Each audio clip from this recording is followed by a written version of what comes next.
bisa digocek sama Romo? Overdosis.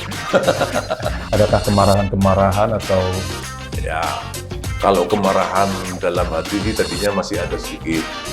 Tapi sebagai makhluk sosial, kita tidak boleh. Ansar Ahmad, ya kan, figurnya santun, tapi sulit dibaca. dibaca? Kalau sudah dibaca, kenapa waktu itu pernah jadi? Ya, dan berani bertandingan dengan ibu-ibu yang lain. Waduh.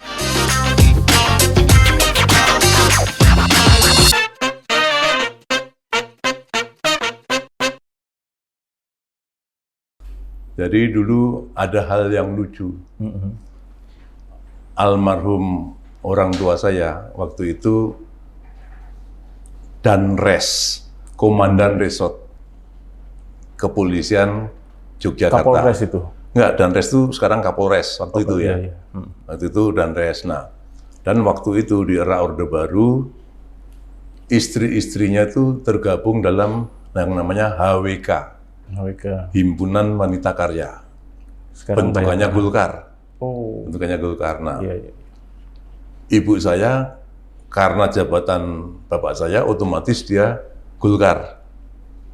Anaknya PDI. Oh, iya. Apalagi pegawai ya, dia Enggak, diarahkan ke golongan karya. kalau istri-istri TNI Polri dulu kan HWK. HWK ya. Ya.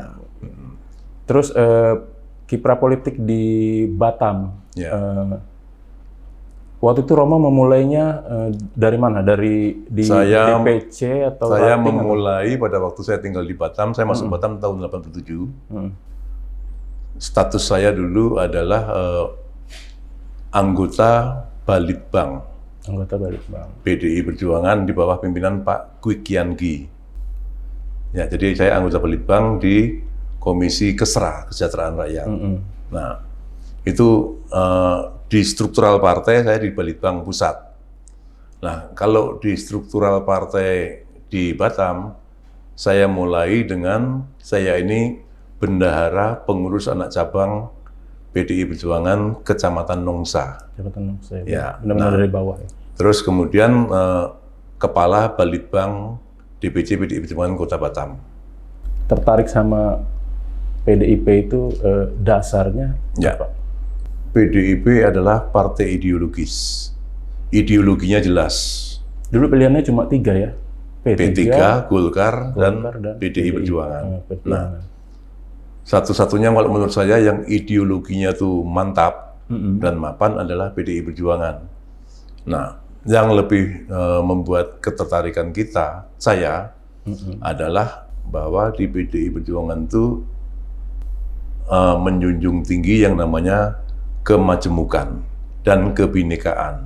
Nah, kalau kita lihat ke belakang, dasar negara kita Pancasila, pada burung Garuda lambang negara, itu ada tulisan Bhinneka Tunggal Ika, yang berarti berbeda tetapi tetap satu juga. Nah, ini kan artinya kemajemukan. Nah, sementara Negara Kesatuan Republik Indonesia ini adalah negara yang sangat spesifik. Berbagai macam suku, berbagai macam agama, berbagai macam bahasa, berbagai macam golongan, tapi bisa tumbuh dan berkembang sangat kuatnya, yaitu Indonesia. Nah, agama banyak, suku banyak, bahasa banyak, kemudian kelompok-kelompok atau golongan banyak. Ini mohon maaf, kita lihat di negara-negara Arab, isinya hanya orang Arab, agamanya hanya Islam, tapi di sana ribut terus. Di Eropa Timur, sukunya suku bangsa Eropa saja, agamanya juga relatif cuma satu, Kristen, tapi juga ribut terus. Nah, Indonesia Kita majemuk ya? diikat dengan dasar negara Pancasila, majemuk, tapi bisa seperti ini. Nah, ini menurut saya anugerah dari Allah Subhanahu wa Ta'ala terhadap bangsa ini yang betul-betul harus dijaga dan dirawat oleh pemiliknya. Nah, kalau kita warga negara Indonesia tidak merawat ini, siapa yang akan merawat? Sehingga mohon maaf dan mohon izin, kita tidak boleh terbesit dalam pikiran kita untuk misalnya mendirikan negara Islam Indonesia, negara Konghucu Indonesia, negara Kristen Indonesia. begitu kita punya pikiran itu dan terbesit dan kemudian diketahui oleh umum, itu awal dari kepecahan dari NKRI ini. Ya, saya mau tanya soal keluarga juga nih. Kebetulan Romo juga secara politik sudah sangat matang, dan di antara 4 anak Romo, Ya. Mbak Vira, Sekar, Putra dan Bidadari. Ya. Yang ketertarikan sama politiknya paling tinggi itu di antara 4 ini yang mana? Ya. Mungkin Mbak Vira karena beliau pegawai nomor 1, pegawai negeri. Vira, dia kan kepala Samsat berarti ASN. Jadi tidak sesuai aturan tidak boleh berpolitik praktis. Cuman kalau pilkada boleh dong milih siapa yang dia suka. Kemudian yang nomor 2, Dwi Ajeng Sekar, itu seorang notaris. Nah, dalam partai jabatan formal dia adalah wakil sekretaris PDI Perjuangan Provinsi Kepulauan Riau. Wakilnya Pak Lis Darmansyah. Rio Deni ya. Ya. Kemudian yang ketiga, anak saya laki-laki Putra Justisi Ruswati. Dia bendahara DPC PDI Perjuangan Kota Batam. Dan dia ketua fraksi PDI Perjuangan DPRD PDI Perjuangan Kota Batam. Yang keempat, anak saya Bidadari, dia seorang lawyer di Jakarta. Jadi dia tidak politik praktis, tapi dia menekuni bidang advokasi. Nah, yang terlihat hari-hari bersama saya adalah Sekar dan Putra. Jadi 2 ini kelihatannya yang sangat intens. Ya. Romo ajak atau mereka memang ngintilin terus pengen tahu dunia politik? Mungkin karena pagi, siang, sore, malam lihat aktivitas orang tuanya seperti ini, ada ketertarikan sendiri bagi mereka ya. Di antara 2, Sekar dan Putra, adakah Romo mempersiapkan salah satunya untuk ya paling tidak estafet itu nanti entah 10 tahun lagi, entah kapan? Kalau saya bukan mempersiapkan untuk estafet. Tapi yang saya persiapkan adalah bahwa bukan hanya Sekar dan Putra, tapi mulai Vira sampai ke Bidadari, sampai ke cucu-cucu saya. Yang saya persiapkan adalah anak cucu dan menantu saya harus punya ideologis yang mantap. Walaupun tidak duduk di politik praktis. Saya nggak mau anak saya atau cucu saya terpapar paham radikal. Saya tidak mau anak menantu dan cucu saya SARA. Nah, itu yang saya tanamkan. Kalau mereka mau kemana, mereka punya gagasan sendiri. Misalnya saat ini anak saya Sekar ini pernah koordinasi sama saya, konsultasi. Romo, bagaimana kalau Sekar ke DPD? Mau ikut ke DPD? Ayo coba kita lihat nanti menjelang saatnya. Kalau memang layak untuk naik ke DPD, Romo akan support. Tapi kamu kerja dulu semuanya. Nah, Putra, biarkan dia dengan sekarang baru seneng-senengnya di DPRD, ya kita support juga. Nah, Romo sampai sekarang ini, Romo masih menjadi figur sentral di PDIP Provinsi Kepri. Saya sudah 4 periode, hampir 5 periode ini, sejak provinsi ini terbentuk sampai hari ini. Masa jabatan saya habis 2024. Tentu saya berharap bahwa di Kepri ini akan ada yang menghentikan saya sebagai Ketua DPD PDI Perjuangan Provinsi Kepulauan Riau. Siapapun juga dia, syarat mutlaknya adalah harus betul-betul mengimplementasikan apa yang menjadi ideologi partai kita. Jangan nanti seorang ketua partai, tapi dia masih rasis. Dia tidak menghargai kemajemukan. Nah, kader kita banyak, cuman harus kita betul-betul selektif supaya orang ini benar-benar adalah ideologinya mumpuni. Soal kepemimpinan di kaderisasi di PDIP, Romo punya strong leadership, terutama ketika memimpin DPRD Batam. Saya melihat saat ini posisi legislatif dan eksekutif itu tidak seperti di zaman Romo yang ketika legislatif bisa ikut mewarnai. Bukan seperti itu. Saya malah nyebutnya hampir bisa digocek sama Romo. Overdosis. Ya, saya mau bilang bully nggak enak, tapi waktu itu DPRD benar-benar strong. Jadi kan tentu kan banyak titipan-titipan masyarakat yang harus disampaikan oleh para legislator kan kepada eksekutif. Itu yang saya rasa itu sebetulnya bukan hal yang sulit.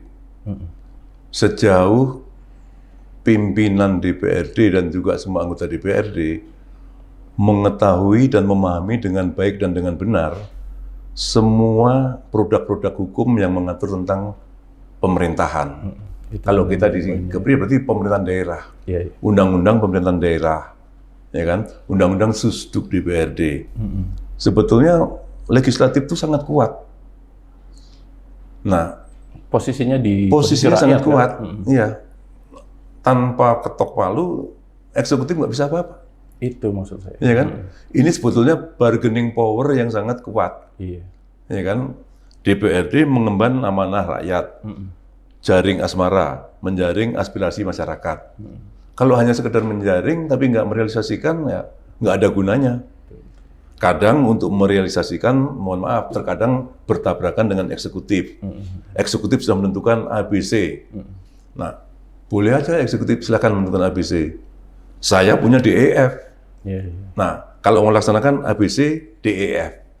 Kalau nggak mau laksanakan, nggak usah ketok palu. Bisa nggak mengembalikan posisi DPRD sekuat seperti ketika Romo memimpin DPRD? Kalau itu masalah style ya, atau gaya kepemimpinan. Itu tadi. Ya, tapi kalau untuk prinsip-prinsip dasar, bukan saya mengintervensi Pak Nadia, Pak Lis, dan teman-teman yang lain, tapi saya memang punya kewenangan untuk menginstruksikan kepada mereka bahwa yang paling harus dikedepankan adalah penguasaan terhadap produk-produk hukum yang mengatur masalah pemerintahan daerah, yang mengatur masalah susunan dan kedudukan DPRD. Nah, itu yang harus kita pakai dan kita tanda kutip, quote unquote, mainkan dalam bernegosiasi dengan eksekutif. Jangan hanya program eksekutif saja, ya kan? Tapi program legislatif juga harus jalan. Terkadang kan ada voting kalau sampai nggak ada musyawarah. Nah, bagaimana seni dari ketua fraksi juga mendekati fraksi-fraksi yang lain untuk meyakinkan bahwa ini harus kita perjuangkan. Betul-betul. Jadi menjalankan juga amanah dari masyarakat yang ditentukan makanya mereka. Mohon maaf dan mohon izin, kalau eksekutif nggak benar, berarti di situ ada andil DPRD juga. Ya. Apa gunanya DPRD? Dia bukan pajang-pajangan kan? Dia adalah pengawas, pengontrol, dan pembuat kebijakan juga. Betul. Makanya kalau eksekutif seperti ini semua kebijakannya dan misalnya tidak pas, jangan hanya salahkan eksekutif. Kalau saya juga akan menyalahkan DPRD-nya. Iya. Anda punya andil terhadap kesalahan itu. Iya, kita juga tidak ingin sebenarnya eksekutif sama legislatif berantem. Terus berantem, tapi kan duduk bareng. Betul. Harus ada positioning. Saya sedikit mau menyinggung soal almarhumah ibu. Sekarang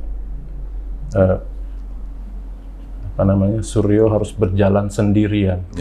Yang biasanya didampingi ibu. Nah, nasihat-nasihat itu sekarang didapat dari mana? Saya yakin kedewasaan seorang laki-laki dan barangkali keliarannya juga masih bisa dikendalikan ketika ada ibu.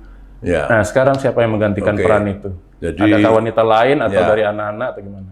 Jadi ada semacam pepatah bijak yang mengatakan di balik kesuksesan seorang suami terdapat seorang istri yang kuat.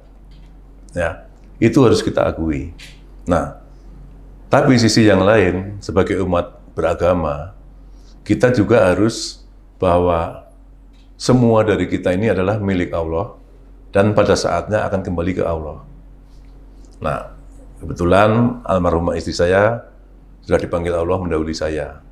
Nah, tentu karena sang pemilik sudah mengambil, ya kan, dan saya masih mengemban tugas saya selaku individu yang harus membawa manfaat bagi orang lain, tentu akan bohong kalau sama sekali awalnya tidak terguncang.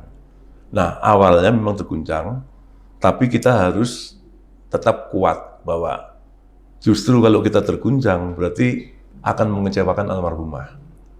Jadi kita tetap harus berjuang sebagaimana mestinya. 3 hal positif tentang Provinsi Kepri. 3 hal positif. Ya, yang jelas pemerintahan ini masih berjalan. Nah, hal-hal yang perlu ditingkatkan dan disempurnakan adalah public image. Ya, public image mengatakan ada ketidakkompakan antara Pak Ansar dan Bu Marlin. Nah, tentu ini apapun alasannya untuk Pak Ansar dan Bu Marlin harus menjadi introspeksi, harus menjadi mawas diri. Baik Pak Ansar maupun Bu Marlin, ada suara di masyarakat bahwa Bapak dan Ibu itu tidak kompak, yang satu ke kanan, yang satu ke kiri. Nah, kita harus introspeksi mawas diri. Memang seharusnya pemimpin itu kompak, apalagi satu paket.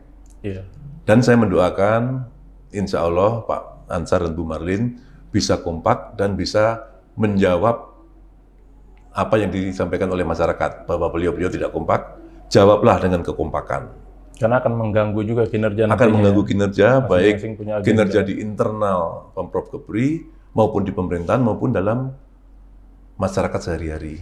Dan Pak Ansar maupun Bu Marlin sahabat-sahabat saya semua. Jadi satu lagi nih ya, sebutkan termasuk Pak Isdianto. Oh siap. Saya jadi pengen nanya kalau Pak Isdianto itu soal... begitu selesai, yang mana sebelumnya kita semua juga tahu dinamikanya sangat tinggi ya waktu sebelum pilkada sampai pilkada. Hari pertama pilkada selesai diumumkan, pagi Pak Ansar datang, siangnya Pak Isdianto datang. Apa saja yang didiskusikan sama Pak Isdianto? Ya, saya bilang, adakah kemarahan-kemarahan atau? Ya, kalau kemarahan dalam hati sih tadinya masih ada sedikit. Tapi sebagai makhluk sosial, kita tidak boleh, ya kan, tidak boleh. Pak Isdianto datang ke rumah, Assalamualaikum, ya saya terima dengan senang hati. Saya minta kepada beliau, udah, semuanya udah lewat semua, sekarang ke depan bagaimana? Demikian juga pada waktu ketemu Pak Ansar, ketemu Pak Rudi, ketemu Bu Marlin. Silakan diminum dulu, Bro. Siap. Saya juga butuh minum, kayak. Romo sebutkan 3 hal yang menurut Romo masih kurang dan harus diperbaiki di Provinsi Kepri. Ya, sebetulnya bukan masih kurang dan masih perlu diperbaiki, tapi perlu ditingkatkan. Perlu ditingkatkan, siap. Ya, yang perlu ditingkatkan adalah kekompakan. Ya, kekompakan para pimpinannya. Kemudian kalau saya lihat dari kualitas sumber daya manusia, mereka semua rata-rata udah SDM-nya udah bagus. Nah, cuman bagaimana mengorganize, bagaimana memanage ya SDM yang sudah bagus ini untuk bisa optimal dalam mencapai visi dan misi dari Provinsi Kepulauan Riau ini. Saya akan lemparkan beberapa nama dan sebisa mungkin Romo menjawabnya dengan cepat kalau itu memang sudah ada di kepala. Kayak cermat gitu. Iya. Ya. Joko Widodo. Pemimpin yang merakyat. Ibu Megawati. Karismatik dan ideologis. Ismet Abdullah. Ismet Pak Abdullah.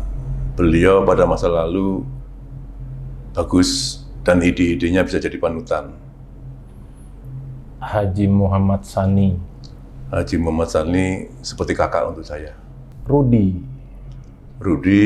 saya pikir sebagai wali kota dia sukses. Ansar Ahmad,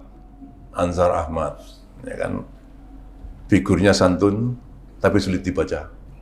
Sulit dibaca. Kalau sulit dibaca, kenapa waktu itu pernah jadi? Ya, kalau sama saya dekat. Oh iya. Tapi banyak, saya ngomong sulit dibaca itu bukan di saya. orang-orang menilainya seperti itu ya. Orang-orang mengatakan kepada saya sulit dibaca. Kalau saya memahami beliau. Soal status di WA Romo, kenapa sering tulisannya muncul itu soal pengkhianatan? Pengkhianatan adalah perbuatan yang tidak termaafkan. Iya. Ya, sekarang Sepertinya yang namanya orang, kalau menurut saya yang namanya orang atau pribadi itu harus satu antara kata dan perbuatan. Apa yang dia ucapkan satu dengan apa yang dia kerjakan. Karena kalau dari agama yang saya anut dan saya yakini, kalau orang tidak satu antara kata dan perbuatan, itu akan masuk kategori orang-orang munafik. Nah, kalau orang-orang munafik, dalam Al-Quran, dalam As-Saff ayat 2, dikatakan, wahai orang-orang beriman, mengapa kau katakan sesuatu yang tidak kau kerjakan?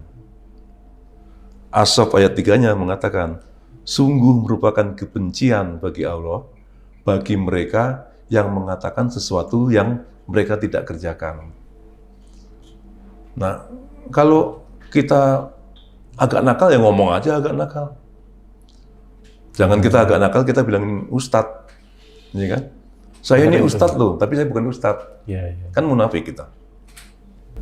Sekarang Romo, kesibukannya di luar partai, apalagi?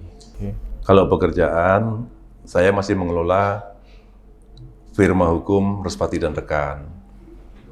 Terus saya ada sedikit usaha-usaha, properti, saya bikin apartemen. Nah, kalau di bidang pendidikan, sampai hari ini saya masih mengajar magister hukum. Balik lagi ke rumah. Setelah ibu nggak ada, merawat rumah atau seperti apa? Mungkin orang taunya Romo di jalan, di lapangan, di ketemu orang, gini-gini, kampanye, segala macam. Romo sebenarnya, nah mungkin banyak yang belum tahu juga kalau Romo ini pecinta. Ini boleh agak sombong sedikit ya? Boleh agak sombong sedikit. Ya, saya berani berlomba-lomba dengan ibu-ibu rumah tangga yang lain. Iya. Kalau ngurus rumah, saya mungkin juara 1. Sejak zaman dulu sampai sekarang, sejak ada istri, nggak ada istri, sendirian sampai sekarang, saya selalu rajin merawat rumah. Rajin merawat rumah ya, benar-benar dirawat ya, artinya benar-benar dirawat. Dan berani pertandingan dengan ibu-ibu yang lain. Waduh, kacau nih. Bahaya nih ibu-ibu kalau ngelihatnya, lihat kediaman Romo di Duta Emas. Kalau ibu-ibu mungkin Gucci, kalau Romo ini barangnya lebih ini lagi, lebih apa namanya, yang antik-antik, dari yang sulit didapat. Banyak yang dapat dari kolega atau ya, ada yang hunting, berburu, ada yang hunting ya, ada yang tukar menukar, ada yang dapat dari teman-teman, ada juga yang maaf kata mengganti barang mereka gitu. Iya.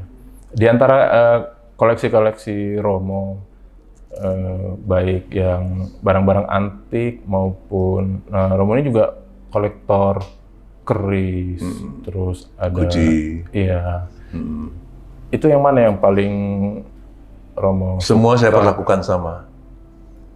Ada hampir dari semua suku dan hampir dari semua negara, semua saya perlakukan sama. Perlakuan samanya itu gimana? Saya rawat semuanya. Dan saya rawat tujuannya apa? Nah, terkadang ada diplesetkan, terutama kalau mau pilkada. Romo ini katanya haji, ya kan, Muslim. Iya. Kok ada ini musyrik gini? Nah, mereka tuh sebetulnya tahu bahwa ini bukan seperti itu. Kan kita melestarikan nilai-nilai leluhur, budaya leluhur, tradisi leluhur. Keris kemudian itu misalnya apa yang telah dibuat oleh leluhur. Leluhur kita pada waktu yang lalu sudah bisa membuat yang seperti ini, yang tentunya sekarang kita belum tentu bisa buat. Betul. Nah itu kan kita rawat, supaya sejarahnya itu tetap ada. Tapi sering oleh kepentingan politik yang dangkal, ini diplesetkan menjadi, wah ini musyrik, ini sirik, ini macam-macam. Tapi ya biarin aja, nggak masalah.